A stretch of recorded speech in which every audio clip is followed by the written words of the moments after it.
Et bonjour, bonjour, j'espère que vous allez bien. Alors c'est la première vidéo que je tourne avec mon appareil dentaire, donc je ne sais pas trop comment ça va se passer. J'imagine qu'on va s'en sortir à peu près. On se retrouve avec une petite vidéo bonus. Je viens vous tourner mon deuxième podcast tricot, puisque il y a eu alors des petits avancements. Si vous voulez, ça va pas être... Ça va pas être aussi intense que le premier podcast où donc je sortais de mes vacances d'été, où j'avais littéralement passé l'intégralité de mon temps à tricoter. Mais on a 2 objets terminés, 3 projets en cours et une nouvelle acquisition dont je vous parlerai, je pense, à la fin de la vidéo. Je commence avec le premier objet terminé. Alors si vous me suivez sur Instagram, vous l'avez vu a priori puisque j'ai fait un reel. Il s'agit de ce bonnet que j'ai tricoté, alors complètement... J'y suis allée, comme on dit, complètement au talent. Alors c'est pas forcément... disons que le résultat est pas aussi réussi que ce que j'imaginais, que ce que j'aurais aimé, mais je suis quand même bien contente de ce que j'ai fait. Je prends mes petites notes. Donc encore une fois, il n'y a absolument pas de modèle en particulier. J'y suis vraiment allée en mode... en mode freestyle. Je l'ai tricoté avec la Fine Merino en coloris brownie et le Pearl Mohair en coloris tiramisu de chez Majogarn. Donc ça, c'est toute la partie chocolat marron. Et pour le bleu, j'ai utilisé la Fine Merino en Electric Blue et la Pearl Mohair en Royal Blue de chez Majogarn toujours. Et je dirais que j'ai utilisé 2 tiers de chaque pelote. J'ai tricoté ça avec des aiguilles circulaires de 4 mm. Et alors, ça a été un magouillis pas possible. Donc au départ, j'ai monté 124 mailles. J'ai fait des espèces de dessins. Je vous montre. Je suis pas sûre que vous verrez très bien, mais j'ai vraiment essayé de faire des calculs pour avoir, parce que je voulais en fait avoir 2 bandes assez fines en bas et puis après une partie un peu plus grande. Enfin bon, alors ça a été vraiment quel est le mot? Une torture pour mon cerveau. Qui n'a pas beaucoup de logique, qui n'est pas très doué en calcul et en choses comme ça. Bon, néanmoins, j'ai quand même réussi à m'en sortir. Et en fait, ce bonnet, il est tricoté, alors je ne sais pas comment ça s'appelle, mais en gros, j'ai commencé par tricoter le rabat x2. Donc en fait, de l'autre côté, il est en bleu. Donc j'ai vraiment d'abord tricoté cette partie, puis exactement le même nombre de rangs en bleu. Et ensuite, pour faire le haut du bonnet, j'ai cousu, en fait, j'ai replié, vous voyez, j'avais mon... J'essaie de faire un truc qui ressemble à quelque chose. J'avais mon long tricot comme ça pour le rabat et en fait je l'ai plié en 2 et quand j'ai attaqué la partie haute du bonnet, j'ai tout simplement en fait cousu. Comment je vous explique ça? C'est pas vraiment... C'est pas super évident. Mais en gros là, si vous voulez, c'est cousu, c'est tricoté... C'est tricoté ensemble. C'est pas un rabat que tu peux, entre guillemets, régler. Enfin, je sais pas si ça veut forcément dire quelque chose, mais j'imagine que vous voyez ce que je veux dire. Et ensuite, pour le haut du bonnet, là, encore une fois, j'y suis un peu allée au pif. J'ai fait des réductions un peu n'importe comment. J'ai terminé, je sais plus combien il me restait de mailles, en fait, à la fin sur mes aiguilles, mais tout simplement en passant un fil dans toutes les mailles restantes et en serrant et puis en faisant un nœud globalement. Dans les choses à revoir, je trouve que le rabat est trop large. Pourtant, je m'étais basée sur un bonnet que je possède et que j'adore et dont le rabat fait sensiblement la même, la même hauteur. Mais je pense que la matière étant un petit peu différente et sachant aussi que c'est pas un rabat qui est cousu, mais juste un rabat qui est uniquement rabattu, le rendu est pas vraiment le même. Et aussi, je me suis un peu plantée quand j'ai commencé à tricoter le rabat. C'est pour ça qu'il y a juste un tout petit rang de point mousse. Alors c'est pas hyper dérangeant, mais j'aurais préféré qu'il soit pas là, quoi. Je sais pas si ça va avoir du sens, ce que je vais raconter, mais je vais quand même le dire, parce qu'on est là pour parler de tricot, donc parlons de tricot. En fait, moi j'ai commencé par la partie rayée, donc j'ai d'abord tricoté toute cette partie en brun, puis j'ai fait une rayure en bleu, puis une rayure en brun, et ensuite j'ai continué donc la partie qui ne se verrait pas en bleu, parce que j'avais prévu d'utiliser quand même beaucoup plus de brun que de bleu. Et en fait le truc, c'est que pour pouvoir continuer, donc tricoter le haut de mon bonnet, et que ce soit en point jersey, il a fallu que je retourne complètement mon travail. Alors là maintenant ça commence à remonter un petit peu. Quand est-ce que je l'ai terminé ce truc? Je l'ai terminé fin décembre, donc là ça fait un bon mois et demi.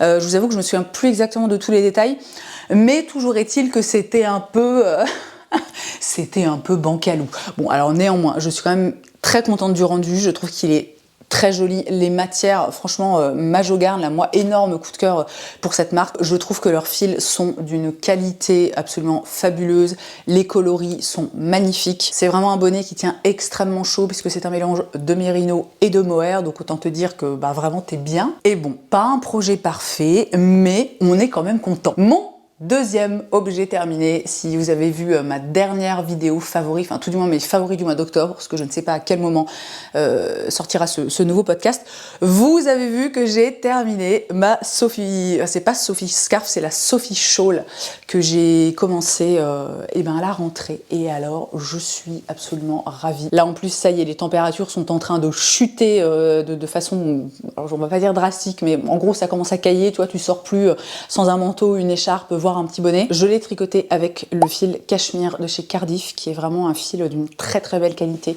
On est sur un fil d'une douceur absolue. J'ai utilisé le coloris jungle. Alors j'avais commandé 6 pelotes et il me reste, je dirais, peut-être un tiers ou une petite moitié de la dernière pelote. Je voulais initialement qu'elle fasse 2,40 m. Alors en même temps je vous dis ça, mais je l'ai pas mesuré. Ça se trouve je suis pas loin des 2,40 m. Mais en fait quand j'ai eu terminé ma troisième pelote, j'étais pas encore au 1,20 m, donc à la moitié de la longueur que j'espérais, à savoir 2,40 m. Et je pense que j'ai un peu, alors c'est pas paniqué, le terme est un petit peu excessif, mais en fait j'ai eu peur de pas avoir assez de fil quoi pour la terminer. En toute logique, si j'avais utilisé 3 pelotes pour la première partie, il me suffisait d'utiliser 3 pelotes pour la seconde. Il s'avère que, je sais pas trop ce que j'ai foutu, mais encore une fois, il me reste un petit peu de fil, bon c'est pas grave, de toute façon, je trouverai bien comment le réutiliser dans un petit projet, c'est jamais perdu quoi, si vous voulez les restes de fil. Le modèle Sophie Shawl, qui est donc un patron de petite knit, si vous n'êtes pas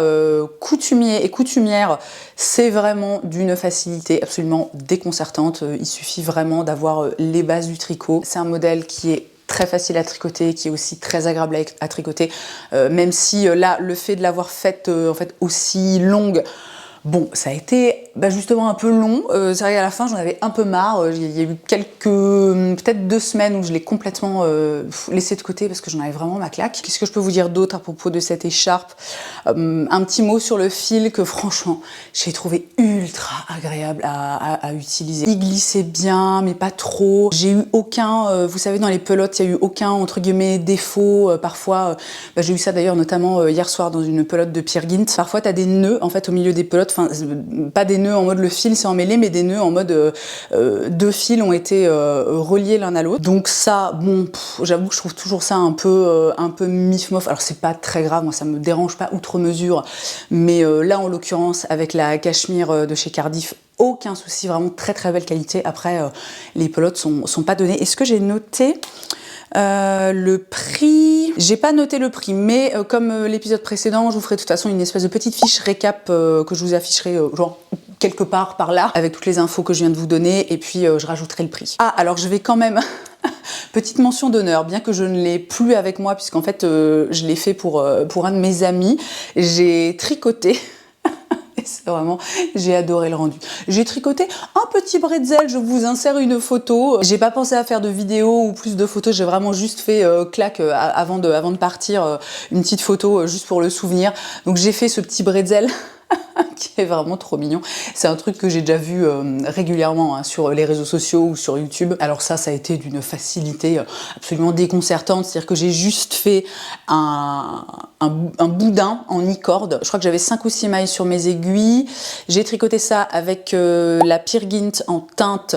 Je crois que c'est Golden Brown, et j'y suis un peu allée au feeling. J'ai fait donc mon e-corde jusqu'à ce qui est une longueur qui me semble acceptable, enfin en fait avec laquelle je puisse faire la forme du bretzel. J'ai rabattu mes mailles, j'ai laissé un fil assez long pour pouvoir en fait le passer dans une aiguille et m'en servir pour en fait coudre, vous voyez, les différentes parties du bretzel ensemble pour que ça tienne. Je vous fais genre des petits cercles, une petite illustration. J'ai vraiment fait des points de couture au niveau des extrémités du bretzel et un petit peu au milieu, donc encore une fois pour qu'il garde bien sa petite forme. Et après j'ai pris des perles de rocaille transparentes que j'ai cousues avec du fil lui aussi transparent. Alors dans l'idéal j'aurais bien aimé en mettre un peu plus, mais franchement c'était ultra relou. Donc j'ai un peu fait... Alors c'est pas l'effort minimum, j'irai pas jusque là. J'ai adoré faire ce petit machin, ça m'a pris... je sais pas, ça m'a pris vraiment pas longtemps. J'ai fait ça, j'ai commencé le matin, je me souviens, j'ai pas tout fait d'un coup, hein, mais je dirais qu'en tout, ça m'a pris peut-être, 1h30, donc genre du début à la fin, quoi. Pas un truc de ouf, mais un truc quand même extrêmement mignon, et je tenais à le mentionner. Je passe maintenant à mes projets en cours. J'en ai 3 en ce moment, dont un dont je vous ai déjà parlé dans le podcast précédent et que vraiment on n'y arrive pas. Je ne sais pas si je vais finir ce truc un jour. Le truc en question étant mon pull numéro 14 de My Favorite Things. Je ne sais vraiment pas si je vais terminer ce pull un jour. Et pourtant, j'ai envie, tu vois, je pense que le résultat va être vraiment hyper chouette et que ça va être un pull de belle qualité. Enfin, j'ai quand même bien bossé en plus dessus. La dernière fois que je vous en ai parlé, j'avais fait une manche que j'avais terminée, il me semble, je ne suis plus certaine. Et en gros, il fallait que je termine le corps. Alors, regardez, j'ai terminé le corps. Donc le corps se termine. Alors, on fait comme on veut, mais moi j'ai pris l'option de faire les fentes sur le côté et il se termine en fait en côte. C'est des côtes 3-3, non, c'est des côtes 2-2, pardon. Et il me reste donc une manche à tricoter. Alors, ce qui est bien, c'est que là, je vais pouvoir l'enfiler et vous montrer un petit peu le rendu. Et peut-être, parce qu'en plus, je ne l'ai même pas essayé depuis que j'ai terminé le corps. C'est vous dire à quel point le truc me sort par les trous de nez. Mais là, je vais pouvoir l'essayer et je me dis que peut-être que ça va me remettre une pièce dans la machine, quoi. J'ai quand même terminé le bas du corps assez rapidement. Je crois qu'en 2 petites après-midi, c'était plié. Alors, il y a un truc qui m'a perturbée dans le patron. Elle explique comment faire comment ça s'appelle alors, le patron est en anglais et donc ils appellent ça des edge stitch.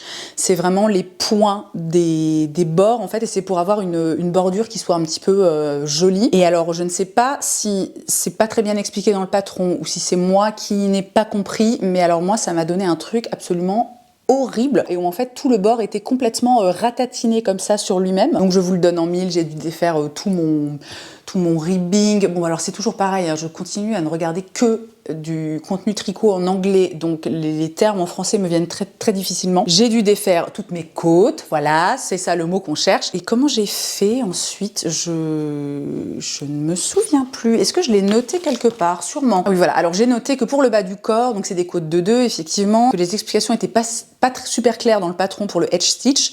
Ça rend trop serré, je dois faire un truc de travers, mais je sais pas quoi. Je change de technique. Et donc pour cette fameuse maille de bordure, on va appeler ça comme ça, ce que j'ai fait, c'est que sur le côté endroit de mon travail, je glissais la première et la dernière maille à l'endroit. Mais par contre, quand je tricotais en point envers, je tricotais toutes les mailles du début à la fin. Et écoutez, je suis assez contente, ça m'a donné quelque chose qui est pas trop mal, c'est propre. Alors c'est un peu, vous voyez, ça part un peu comme ça, c'est pas... il faudra que je voie éventuellement. J'ai vu que parfois tu pouvais donner un petit peu plus, entre guillemets, de tenue aux côtes en faisant des espèces de points à l'arrière ou en mettant des élastiques. Il faudra que je regarde de façon un petit peu plus poussée, mais évidemment, je ferai pas ça tant que je n'aurai pas tricoté la deuxième manche. Et vraiment, j'ai tellement pas envie. En fait, la première, je vous en parlais dans mon premier podcast tricot, la première m'a donné tellement de fil à retordre, j'ai tellement galéré, et même si je sais que maintenant ça va mieux se passer, parce que clairement je vais la tricoter en Magic Loop, et que ça va être un peu long et un peu relou, mais ça va bien se passer, écoutez, je n'arrive pas à m'y remettre. Donc...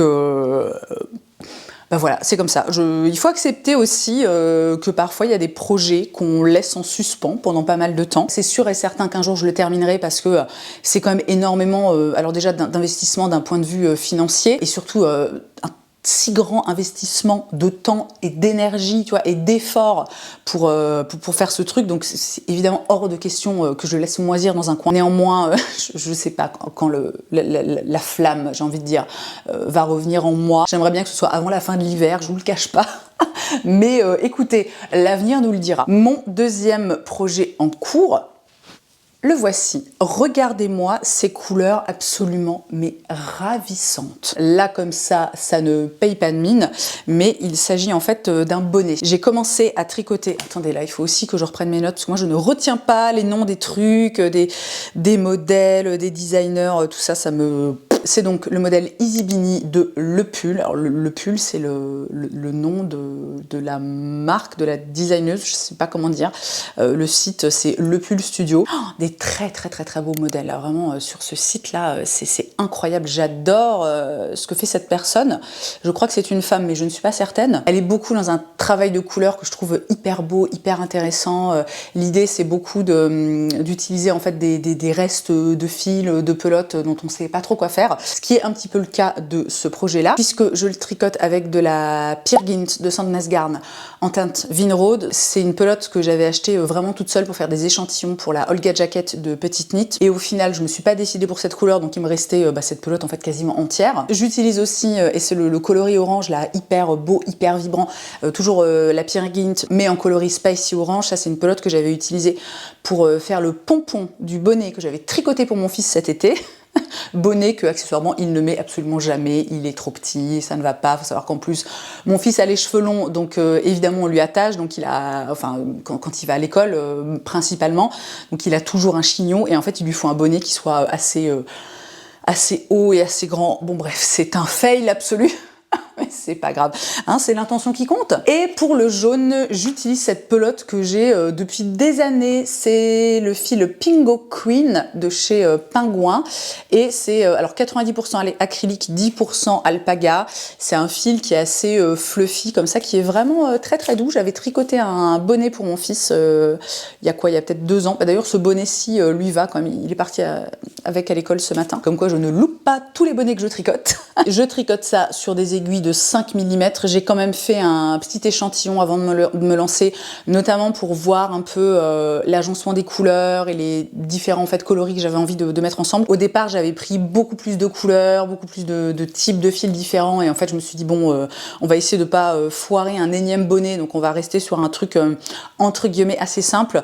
C'est un modèle, alors c'est très agréable à tricoter parce que c'est du point mousse, donc c'est tout en maille endroit. Et alors écoutez, c'est un peu con pour un pour un projet qui est censé utiliser des pelotes en rab, des espèces de restes comme ça, mais en fait j'arrive à court de la teinte Vinrode, et vraiment ça m'embête parce que on se rend pas forcément bien compte, mais j'ai quand même essayé de suivre une espèce de pattern de...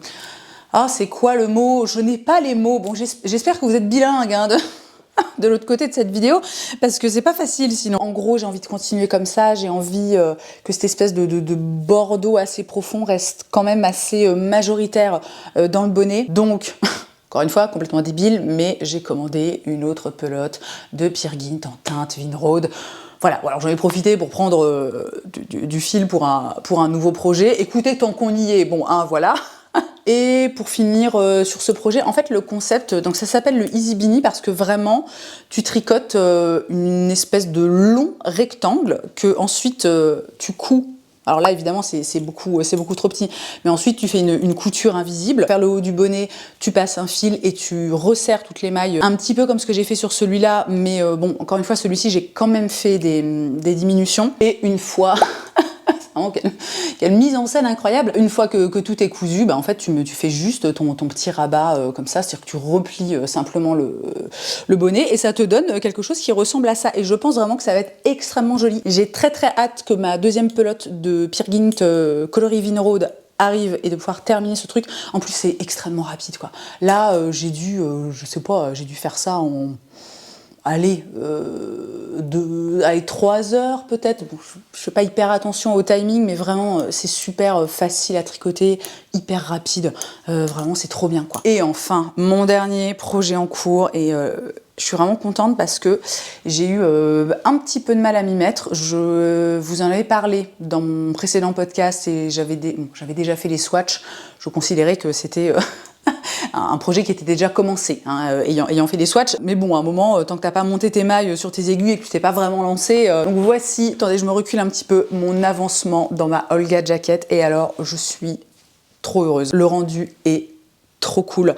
Alors la Olga Jacket, pour rappel, les petites infos, donc c'est une fois de plus un patron de Petite Knit qui est assez récent je crois, et qui est trop beau. Moi j'ai vraiment eu un coup de cœur immédiat pour ce modèle dès que je l'ai découvert. Je crois que j'ai même eu un coup de cœur avant même de découvrir vous savez, l'objet fini, parce que Petite Knit sur Instagram, elle partage souvent les trucs en cours quoi. Elle, son prototype, il est tricoté donc tout en Peer Gynt, mais avec le coloris amande et le coloris Vinrode, que je vous disais dans mon podcast précédent. J'ai beaucoup hésité et bon, j'avais envie de faire un truc différent, et vraiment, so far, je suis extrêmement contente du rendu. Donc la Olga Jacket, ça se tricote en 4 mm. J'ai utilisé le fil suggéré parce que j'avais pas du tout envie de prendre de liberté et de éventuellement complètement galérer.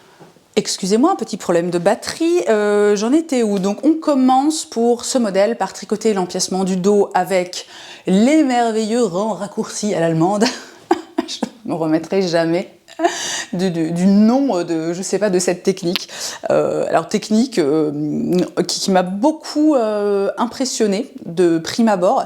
Et en fait là c'est la 3e fois que je tricote une pièce en utilisant les rangs raccourcis à l'allemande. Et alors il s'avère que vraiment avec quand même un peu d'expérience, surtout pas mal de concentration et puis bien placer des petits marqueurs pour s'y retrouver et surtout en fait comprendre l'aspect technique du truc, il s'avère que c'est vraiment pas très compliqué. Alors ça par contre, comment vous dire, pour la petite anecdote, j'ai vraiment j'ai monté mes mailles en fait la veille de notre départ à New York et je me disais je vais tricoter dans l'avion, ça passera le temps, puis je vais pouvoir tricoter longtemps, ça va être trop bien et puis ça m'occupera l'esprit parce que, alors vous le savez peut-être ou pas, mais moi j'ai très peur en avion. Et alors comment vous dire que alors le vol s'est très bien passé, mais le problème c'est que moi j'ai tellement peur que mais je me revois genre vraiment dans tous mes états et en même temps en prenant énormément sur moi pour rester, vous savez,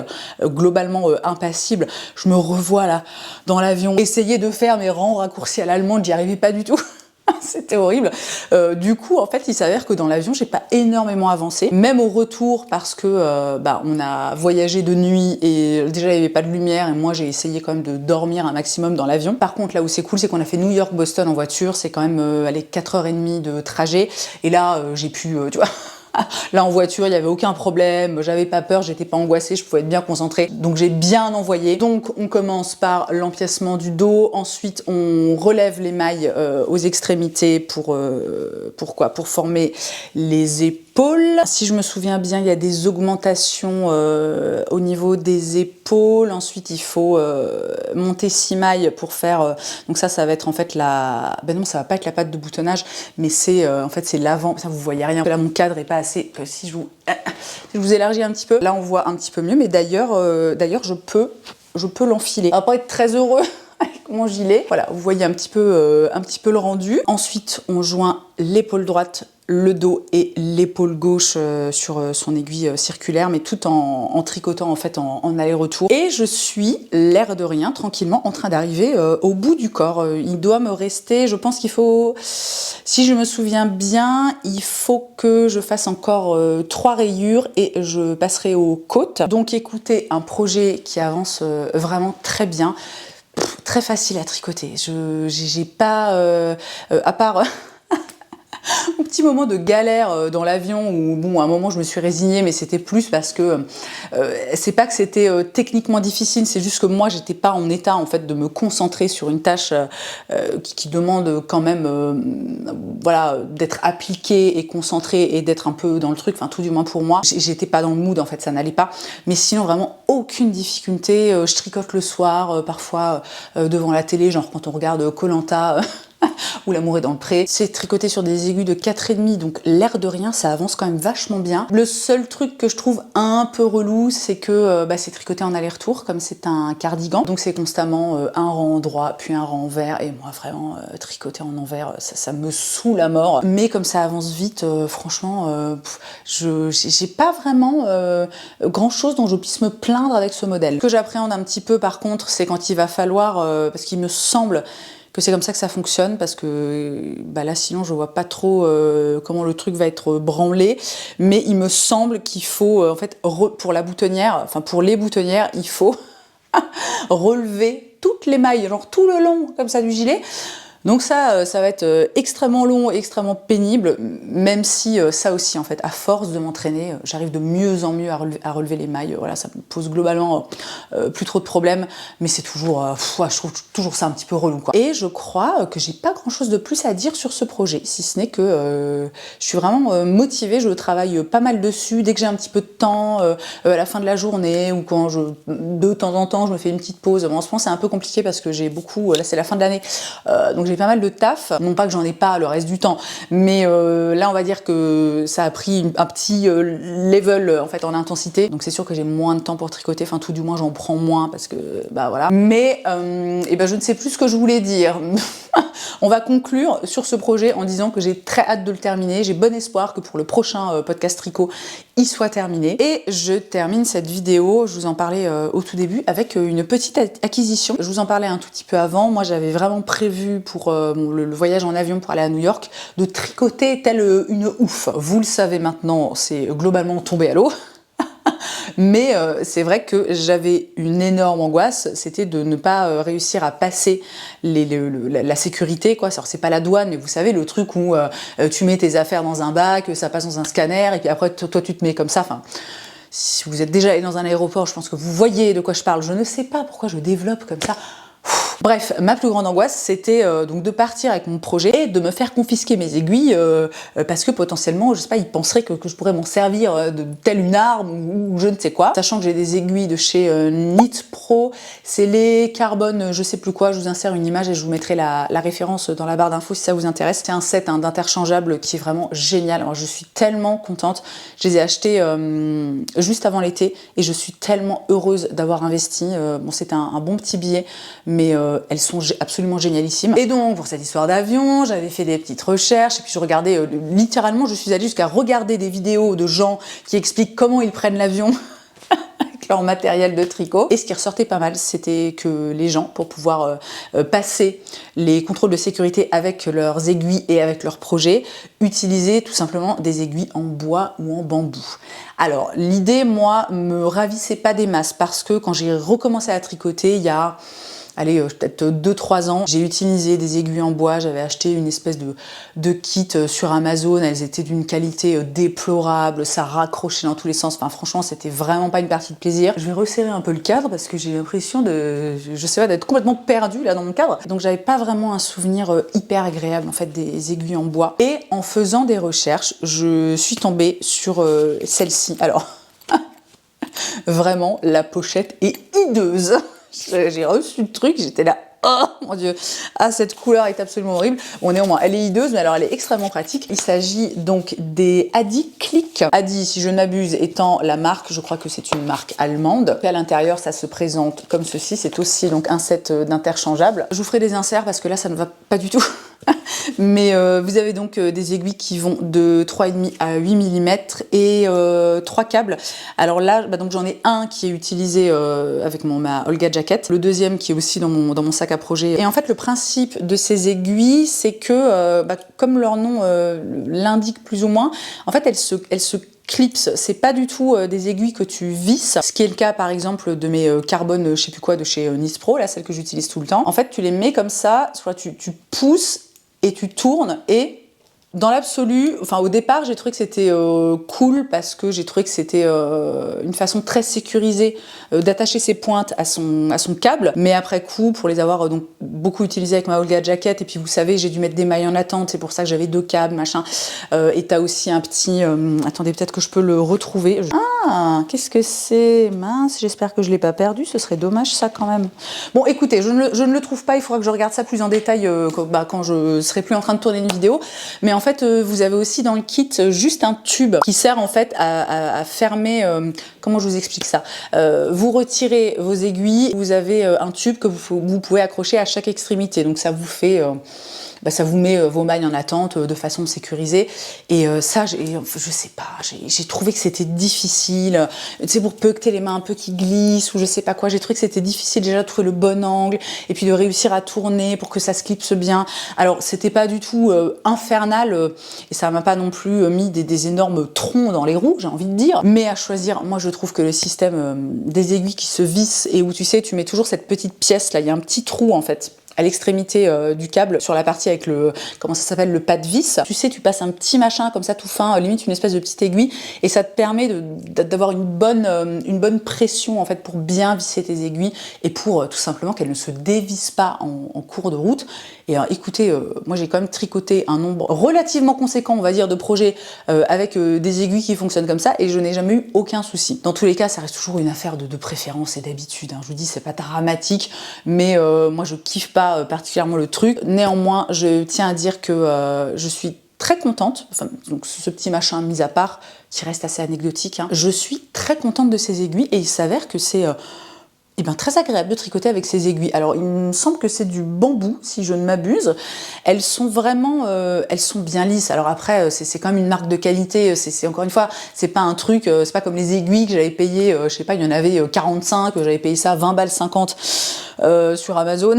Je conseille vraiment pas. Si vous voulez vous lancer éventuellement, essayez de vous trouver des aiguilles de seconde main ou des choses comme ça, de vous en faire prêter ou quoi ou qu'est-ce. Parce que ces aiguilles, au final, je vais plus jamais les utiliser. Elles sont nulles, il y en a qui se sont cassées. Enfin ouais, voilà, ça ne va pas du tout. Mais donc vraiment, celles-ci sont très bien. Alors, elles peuvent parfois manquer un peu de glissant, mais notamment parce qu'en fait, la Peer Gynt, c'est purée, mais je crois que je vous ai même pas dit les coloris que j'utilise.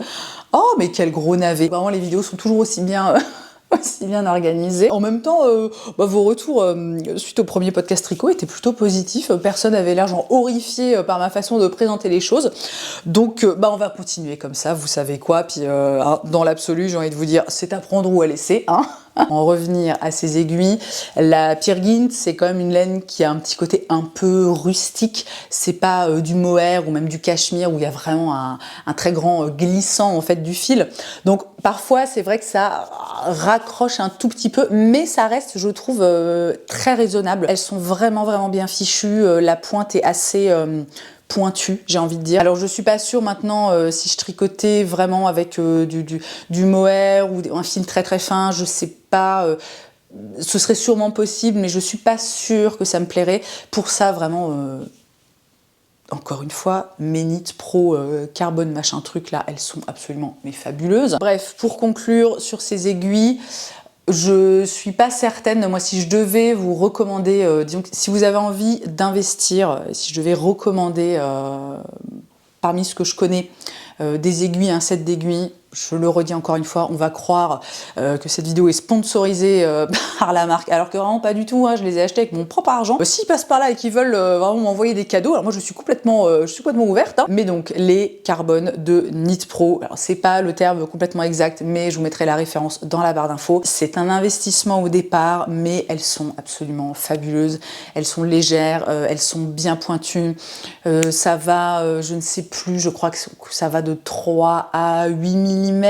Tu as 4 câbles différents, enfin vraiment c'est un kit qui est extrêmement complet et moi je les trouve fabuleuses. J'ai tout ce que j'ai tricoté jusqu'à maintenant, donc ce projet mis à part, je les ai tricotés avec les Knit Pro et franchement elles sont trop bien. Et je crois que j'ai fait le tour de ce petit podcast tricot.